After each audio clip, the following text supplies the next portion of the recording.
Bienvenidos a un nuevo encuentro de nuestro canal de YouTube Capacitarte es clave. Esta vez vamos a trabajar sobre cómo pensamos la capacitación docente.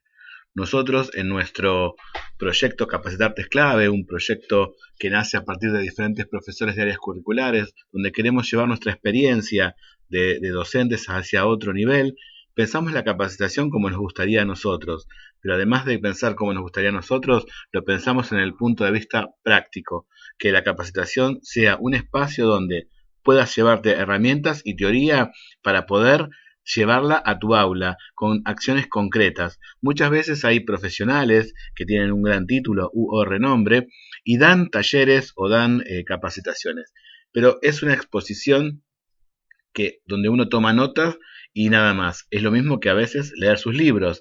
Lo que nosotros hacemos es ir llevando la teoría que nosotros sustentamos para determinadas áreas curriculares o determinadas propuestas, llevarlo al plano práctico de una forma especial, donde vos te lo lleves en tu cuerpo y que te lleves un montón de herramientas para poder tener opciones para llevar a tu aula.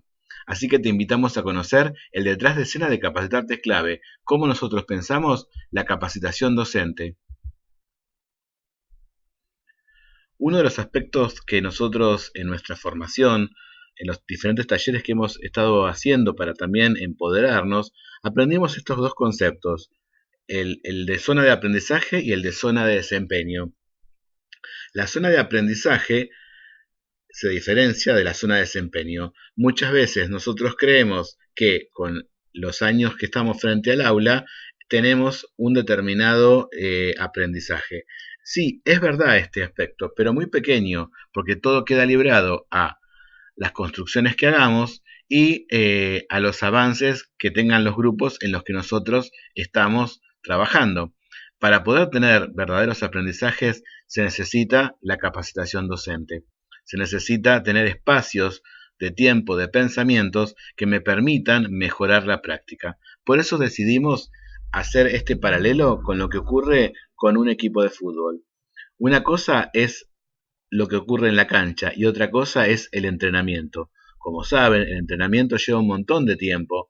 Los jugadores están constantemente trabajando y aprendiendo y sus habilidades desarrollándolas. ¿Para que Para en un momento de tiempo, en esos 90 minutos, ponerlos en juego. Esto mismo ocurre cuando vamos al aula. El docente tiene, por su zona de desempeño, cierto aprendizaje, cómo son los niños, qué cosas podemos llegar a hacer o no, qué cosas dan resultado, qué propuestas, y en general la formación de la planificación va es solitario. A veces tenemos la posibilidad de tener algún compañero que nos pueda ayudar y con el que podamos integrar, pero digamos, muere en el cerebro que tiene cada uno. Por eso la necesidad de entrenar, como los jugadores de fútbol, de tener espacios de reflexión de los diferentes puntos de vista que conforman el aprendizaje en el aula, en lo vincular, en lo didáctico, en la evaluación, etc. Por eso nosotros te proponemos que crezca tu zona de aprendizaje y por eso nuestra frase favorita es: trabajamos con tu zona de aprendizaje para mejorar tu zona de desempeño. El solo hecho de tener muchos años de antigüedad, te habrá pasado, no quita que uno esté preparado. ¿Y cómo hacemos para pensarnos y para estudiar? Bueno, tenemos tres puntos en nuestro recorrido, en nuestra trayectoria, que constantemente estamos recorriendo. Por supuesto, hay una cosa en la que no podemos escapar, que es la legislación, que tiene que ver con todo lo que viene del Ministerio de Educación. Pero ¿qué pasa? Muchos de los materiales que son riquísimos permanecen en la web y uno si no hurguetea en la web, no encuentra ese material. Otra cosa que ocurre, por ejemplo, cuando hay jornadas de capacitación docente, que el material llega un día antes sin poder asimilar el material, masticarlo y poder llevarlo y pensarlo para nuestra escuela en particular. Y yo creo que ahí detrás está el concepto de escuela tradicional, ¿no? O sea, yo te doy algo y vos lo reproducís. Entonces le quita la posibilidad al directivo de poder organizar una buena jornada de trabajo. Por otro lado está lo que ocurre en el aula. Nosotros seguimos trabajando en el aula, seguimos experimentando con las escuelas que capacitamos y los docentes que capacitamos, llevando cosas al aula para probar cómo funcionan e ir ajustando lo que proponemos. Entonces, otro punto necesario es el aula. Y ahí sí encontramos un punto de apoyo importantísimo, porque ahí nos estamos manejando con la realidad, con lo que le sucede a los chicos cuando proponemos determinadas propuestas. Pero no nos quedamos ahí, nos vamos un poquito más arriba y estamos estudiando las innovaciones mundiales. O sea, ¿qué está ocurriendo en la educación en el mundo? ¿Qué cosas están en boga, pero no de moda para ponerlos porque están de moda, sino en verdad probarlos, estudiarlos y ver cómo se pueden implementar en nuestra realidad, o sea, en nuestra aula? Hay un montón de innovación dando vuelta en experiencias del mundo y ahora con la posibilidad de Internet y de poder tener capacitaciones virtuales, esta brecha se achica. La idea de poder tener determinados materiales que por ahí todavía no llegaron a nuestro país también nos invita a formarnos un poco más. Entonces, ¿cuál es el recorrido que hacemos? Estos 3 puntos. El aula, porque es la realidad donde nosotros vamos a implementar las cosas. El Ministerio de Educación, que muchas veces lo que nos da son cosas muy escuetas, muy masticadas de forma tal que la teoría y la esencia se han perdido y uno termina repitiendo esa matriz sin tener un contexto y yendo a las innovaciones mundiales en donde nos fogueamos de lo que está pasando, las experiencias que están ocurriendo en el mundo con la educación. Entonces, tenemos un amplio aspecto de trayectoria como para poder tomar elementos para poder preparar nuestras publicaciones, nuestros talleres y nuestros materiales. Y hablando de lo que ocurre en el mundo, hoy ya todo el mundo lo sabe, las neurociencias son un andamiaje de aprendizaje nuevo y renovador y revolucionario que nos van a ayudar mucho en el aula. ¿Qué sucede? Las neurociencias, como se están transformando en una moda, muchos de los materiales carecen a veces de una esencia real, ¿no? Porque te quieren vender el formato neurociencias, pero en verdad todos los conocimientos de la neurociencia nos sirve para potenciar el aprendizaje. ¿Por qué? Porque como vemos en la filmina, el cerebro es uno antes de ingresar a una clase, antes de un aprendizaje, y el cerebro es otro después del aprendizaje, gracias a las neuronas que se van reacomodando y van fijando ese nuevo conocimiento. Eso es lo que nosotros también provocamos en nuestros talleres. Les hacemos ver a los docentes cómo, con las propuestas que les hacemos, esto de vivir en el cuerpo, la teoría y la práctica, los va a modificar en el aprendizaje. Y cómo les queda el cerebro después de haber trabajado con nuestros talleres o haber leído nuestras publicaciones para llevarlas a su aula. Y esta frase que nos encanta, nuestro cerebro es maravilloso, pues puede crear infinitas redes neuronales.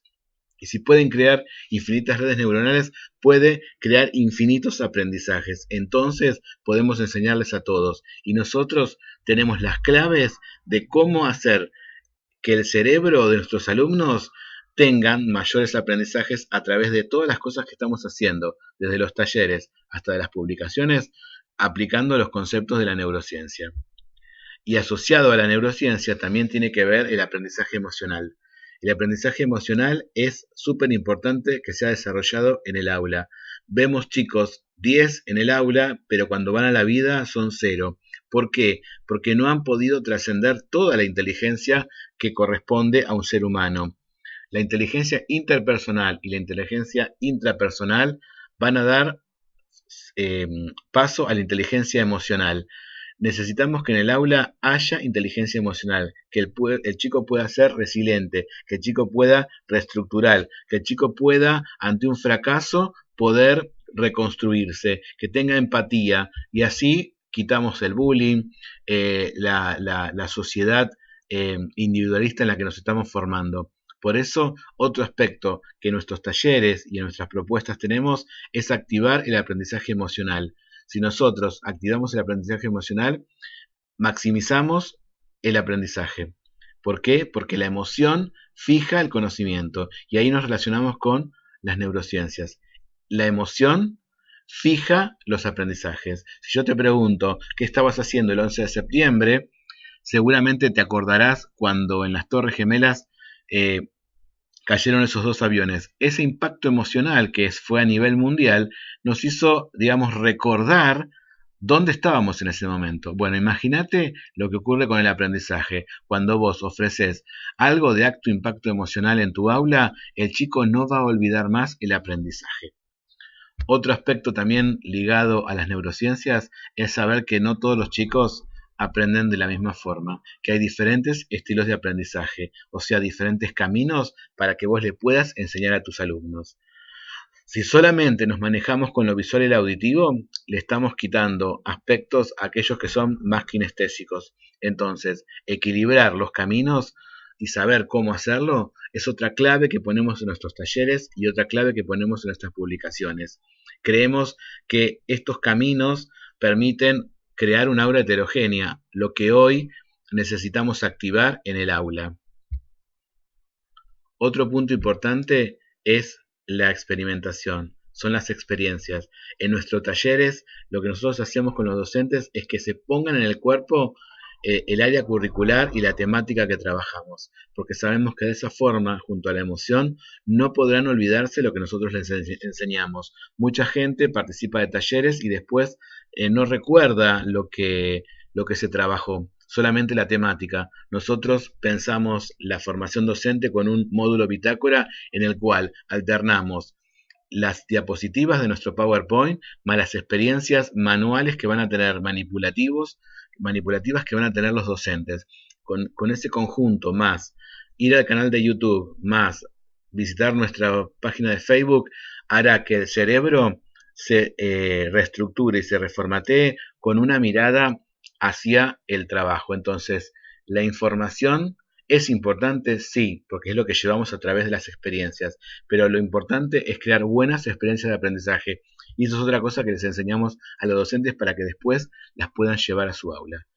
Una de las cosas importantísimas de esta nueva educación son el uso de las tecnologías. Por eso, por ejemplo, tenemos nuestro canal de YouTube, donde, por ejemplo, a los docentes tenemos la posibilidad de ofrecerles el diseño curricular de prácticas de lenguaje en forma completa. Año a año tienen desarrollado el diseño curricular de prácticas de lenguaje, por ejemplo, con proyectos de escritura, cómo organizar proyectos de lectura, qué propuestas de taller de escritura pueden hacer de esta y de otras áreas. Sí, sí, tenemos un montón de videos para que vos puedas llevarte ideas al aula. Así que te recomendamos que puedas tener la experiencia de ir a nuestro canal de YouTube y conocer todo lo que estamos armando para vos, porque lo que hacemos es que nuestras capacitaciones sean en 3 dimensiones. Una es la capacitación participativa cuando venís a algún taller o vamos a una institución, la otra es el Facebook y la otra es el canal de YouTube. Así hacemos que el contenido que damos quede en 3 dimensiones y que sea más atractivo y que llegue más a tu cerebro. Por eso te decimos esta frase que nos encanta. Si te atreves a enseñar, no dejes de aprender. Y esa es nuestra propuesta, nuestro compromiso, nuestras ganas. Es, a pesar de que ya tenemos un montón de años en la carrera docente, repensamos nuestra carrera desde este lado, de llevarle a los docentes herramientas para que puedan empoderarse y sabemos del estrés que pasa el docente. Entonces, lo que pensamos justamente es eso, es ofrecerles un marco para que el docente se sienta en armonía y pueda llevar al máximo a su cerebro y las ideas. Por eso te recomendamos que nos sigas en las diferentes redes sociales. Las principales son el Facebook y YouTube, pero también estamos en Instagram, estamos en Twitter y en Pinterest. Entonces, no tenés excusa, no tenés ideas, nos tenés a nosotros, que tenemos muchas ganas de compartir. Como te digo siempre, nos seguimos mirando en YouTube y nos leemos en Facebook. Nos seguimos viendo y nos seguimos leyendo. Hasta la próxima.